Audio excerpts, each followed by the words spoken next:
So our mission, love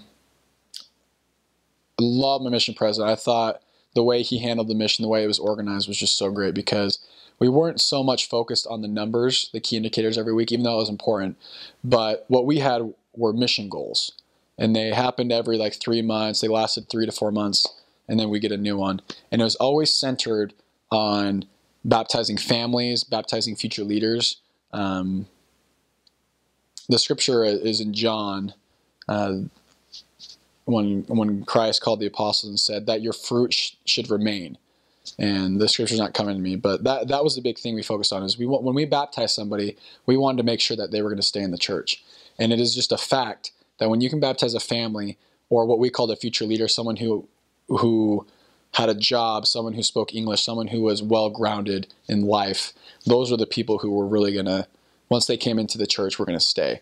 And so we always had goals, and in order to be successful in that goal, every single missionary had to participate.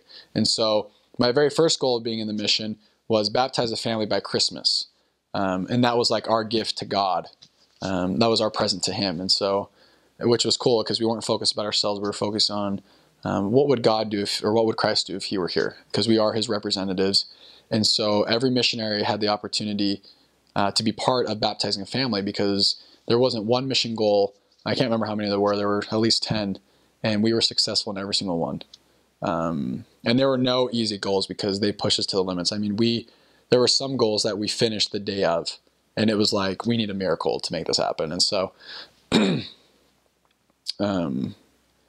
so just that in general is being part of a mission that really focused on unity and working together. And so my last mission goal was baptizing a husband and wife.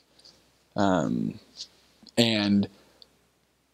the very last Saturday of my mission, we had a baptism. And this is a kind of long story, but long story short, we were teaching this guy, and he was a great future leader, but he wasn't a family. At least we didn't know at that point. He came to church once. We started teaching him. He was great. I mean, this guy just loved the teachings, and this guy was going to get baptized. Like, we just had faith in it.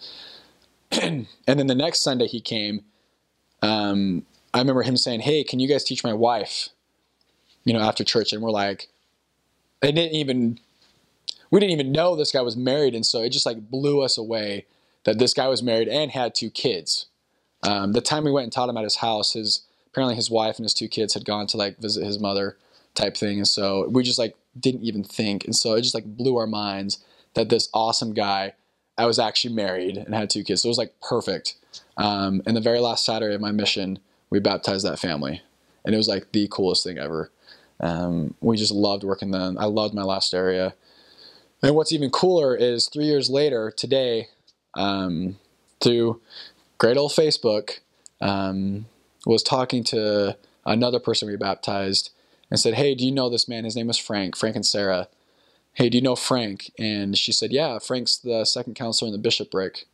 And his wife is like the first counselor or the secretary. It's one of the counselors in the primary." And I was just like blown away because, I mean, that's why you go on a mission, is to find people like that.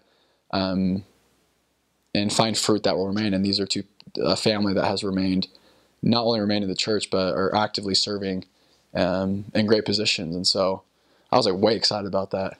That was one of my more spiritual experiences and a cool experience just to participate in the work that way. And just to see that even when I'm not there and 3 years later, that they're still active in the church. So